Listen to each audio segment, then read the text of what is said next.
Bonjour à tous et à toutes, vous êtes dans Pédagogie Santé. Dans cette émission, nous abordons des sujets de santé qui touchent au quotidien de chacun d'entre nous. Pour connaître la thématique du jour, je vous prie de rester bien connectés sur votre chaîne Afrique Santé. Je suis Mounia Dago, bienvenue.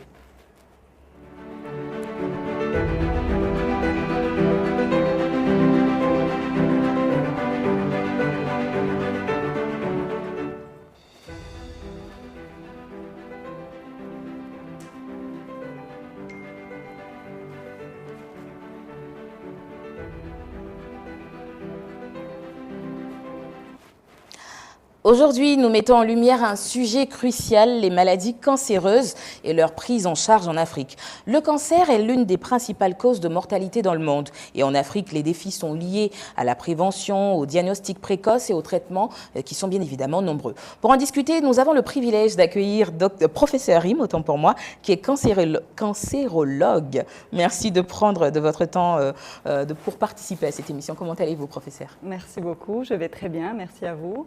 Et ravie de participer aujourd'hui à cette discussion sur la prise en charge des cancers en Afrique. Alors, pour les personnes qui vous découvrent à travers ce canal, est-ce que vous pouvez, s'il vous plaît, vous présenter? Alors, professeur Rim, je suis professeur agrégé en hématologie, mais je fais également de la cancérologie. Donc, j'ai fait aussi de la greffe de moelle osseuse à Tunis. Et là, actuellement, je suis depuis 3 ans en Côte d'Ivoire, dans le secteur privé. Voilà, et je m'occupe de beaucoup de patients, aussi bien qui présentent des hémopathies malignes, c'est-à-dire les cancers du sang, les leucémies, les lymphomes de Hodgkin, que certains patients aussi qui ont des tumeurs solides. D'accord. Alors pour commencer, est-ce que vous pourriez nous donner un aperçu de la situation actuelle du cancer en Afrique? Alors, la situation du cancer est alarmante aussi bien dans le monde qu'en Afrique. On estime actuellement l'incidence, c'est-à-dire le nombre de nouveaux cas de cancer en Afrique à 1,2 million de cas par an. Et puis, avec associé un taux de décès également très important, une mortalité de l'ordre de 700 000 cas par an. Et malheureusement, ces chiffres vont en croissance. On estime que d'ici 2040, le chiffre va doubler. On sera à 2 millions de cas par an, 2 millions de cas de cancer par an, avec une mortalité de 1 million de cas par an également. D'où c'est un sujet très important, c'est un sujet qui nécessite vraiment que tout le monde s'y mette pour trouver des solutions et pour justement réduire cette incidence et ce taux de mortalité. Quelles sont les formes de cancer les plus répandues en Afrique ? Alors, les formes de cancer les plus répandues en Afrique varient. Bon, chez l'homme, c'est en premier lieu le cancer de la prostate. D'accord. En deuxième lieu, il y a le cancer colorectal. Et en troisième lieu, le cancer du foie. Bien sûr, avec une certaine différence entre les pays. Les registres nationaux des différents pays montrent des différences entre ces différents cancers. Mais en gros, disons que le cancer de la prostate prend la première place chez l'homme. Chez la femme, et c'est à l'unanimité aussi bien en Afrique que dans le monde, c'est le cancer du sein qui prend la première place. Le deuxième cancer, c'est le cancer du col de l'utérus. En troisième lieu, c'est le cancer colorectal. Bien sûr, comme j'ai dit, il y a des différences entre les pays. Comme je suis tunisienne, en Tunisie, par exemple, le cancer colorectal prend la deuxième place et le col de l'utérus la troisième place. Et en Afrique subsaharienne, est-ce que vous avez une idée de... C'est ça. C'est le cancer de la prostate chez l'homme, cancer du sein chez la femme. Ok, ça marche. Alors, quelles sont selon vous les principales difficultés liées au diagnostic et au traitement du cancer en Afrique ? Les principales difficultés liées au diagnostic. D'abord, il y a un volet très important, c'est la sensibilisation. C'est-à-dire que le patient doit être, disons, en mesure de connaître certains signes alarmants de cancer et doit consulter rapidement. Les médecins, bien sûr, ont un rôle important dans ce sens. Au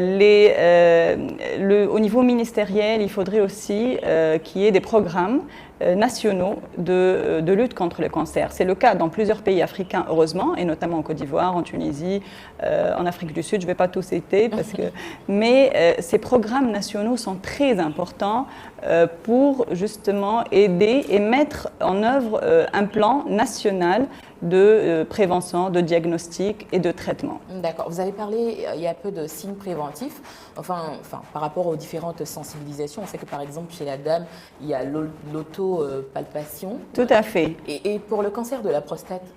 Pour le cancer de la prostate, généralement, si les signes sont là, c'est qu'on est un peu avancé. Oh. Donc, c'est les signes urinaires à type de ce qu'on appelle la dysurie, c'est la difficulté à uriner. Okay. Donc, la pollakiurie, c'est une urine, c'est une miction fréquente, mais c'est des signes un peu tardifs. Oh. Alors, voilà. Pour être détecté plus tôt? Alors, en fait, là, on est dans le volet de dépistage, ce qu'on appelle dépistage précoce. Dépistage précoce, actuellement, l'Organisation mondiale de la santé a établi quels sont les cancers qui nécessitent un dépistage précoce. En fait, il y a 3 cancers actuellement qui nécessitent un dépistage précoce, pour lesquels le dépistage précoce est nécessaire et efficace. C'est-à-dire, en premier lieu, le cancer du sein, grâce bien sûr à l'examen clinique des seins systématique à partir de l'âge de 30 ans, et la mammographie tous les 2 ans à partir de l'âge de 40 ans, et notamment lorsqu'il y a des facteurs de risque, lorsqu'il y a des antécédents chez les parents, la maman, la tante ou la sœur, etc. Ça, c'est pour le cancer du sein. Le deuxième cancer également qui nécessite une prévention, un dépistage précoce, c'est le cancer du col de l'utérus. Oui. Le cancer du col de l'utérus, le moyen de dépistage, c'est de faire un frottis cervico-vaginal. Et il y a des indications et des recommandations. Le frottis est recommandé juste après l'activité sexuelle, c'est-à-dire à partir de... les âges sont différents, bien sûr, mais on fait systématiquement, de façon annuelle au départ, un frottis cervico-vaginal, et par la suite, de façon... tous les 2 ans, on refait le frottis. D'accord. En Afrique, c'est indéniable, des facteurs comme les infrastructures de santé limitées et surtout le manque de sensibilisation jouent quand même un rôle dans la prise en charge du cancer. Comment ces défis peuvent être surmontés? Tout à fait. C'est vrai que là, on a parlé de dépistage précoce, mais il y a un volet antérieur, vous l'avez bien dit, c'est la prévention. La prévention doit être la clé vraiment de tout plan de lutte contre le cancer. Parce que d'abord, c'est l'élément le plus lucratif au long terme. Grâce à la prévention, on peut éviter, selon l'Organisation mondiale de la santé, 40% des cancers actuels peuvent être prévenus par une bonne prévention. La prévention est simple, en fait. Quand on dit prévention, c'est réduire ou diminuer au maximum l'exposition aux facteurs de risque incriminés. Les facteurs de risque incriminés, classiquement incriminés dans les cancers, le tabagisme, l'alcoolisme, donc la consommation excessive d'alcool, la sédentarité, le manque de consommation de fruits et de légumes, et puis il y a certains virus également, l'HPV pour le cancer du col, le VIH, l'hépatite B, voilà. D'accord. L'accès aux soins, bien sûr, il faudrait que les structures sanitaires soient plus proches du patient. Si un patient est amené à faire des kilomètres pour trouver la plus proche structure sanitaire, ça complique les choses. Et donc là, ça doit rentrer aussi dans une vision globale de la santé. D'accord. On va parler justement des avancées récentes en matière de prise en charge du cancer en Afrique et des initiatives visant à améliorer les traitements disponibles. Est-ce que vous pouvez nous en dire un peu plus? Oui. Le cancer dans le monde et en Afrique également, c'est un fardeau, bien sûr sanitaire, mais économique également. Certainement. Le traitement coûte cher, énormément cher. La prise en charge est coûteuse et les traitements innovants, justement, sont, disons, hors de prix. Et donc, pour pouvoir les avoir, ce n'est pas accessible à tout le monde. Actuellement, il y a des collaborations avec des organismes internationaux dans ce sens pour pouvoir offrir justement aux patients ces médicaments innovants et efficaces à un prix réduit ou même des fois gratuitement si des ONG prennent en charge ces médicaments-là. D'accord. Quels sont les traitements ou thérapies les plus prometteurs en Afrique pour lutter contre le cancer ? Voilà. Donc pour lutter contre le cancer, pour traiter le cancer, en fait, il y a les thérapies classiques, donc la chimiothérapie classique, la radiothérapie, mais il y a également les thérapies ciblées, c'est-à-dire c'est des anticorps qui vont cibler de façon précise la cellule tumorale. Il y a l'immunothérapie actuellement. Il y a dans certains types de cancers ce qu'on appelle les CAR-T-cells, mais comme je vous ai dit, c'est des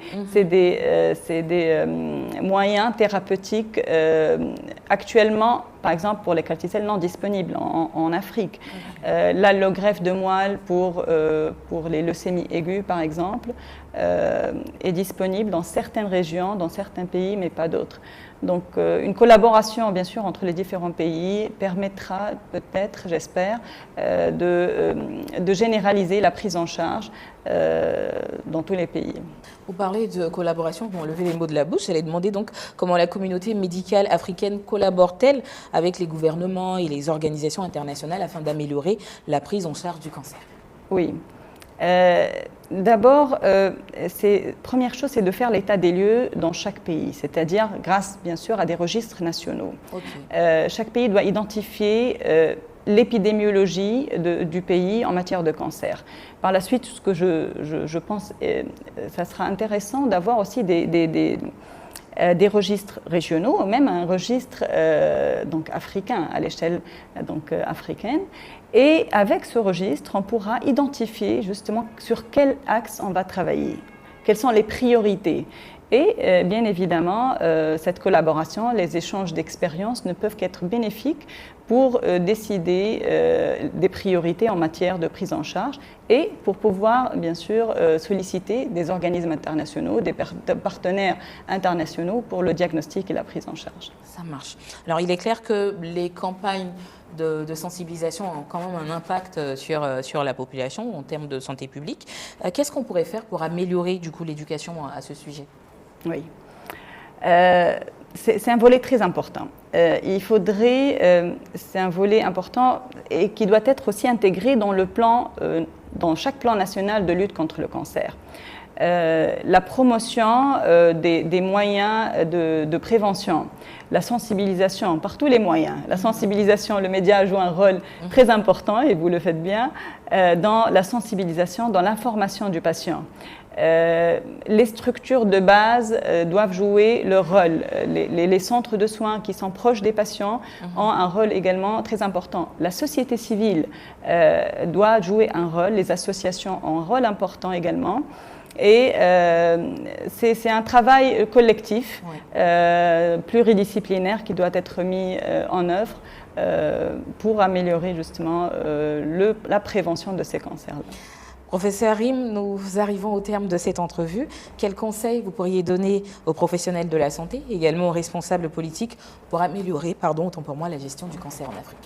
Oui, merci. Alors, pour, disons, récapituler, c'est toujours, on est dans la même vision, il faut un programme national de lutte contre le cancer, un programme qui vise à prévenir, à dépister de façon précoce et à traiter de façon efficace.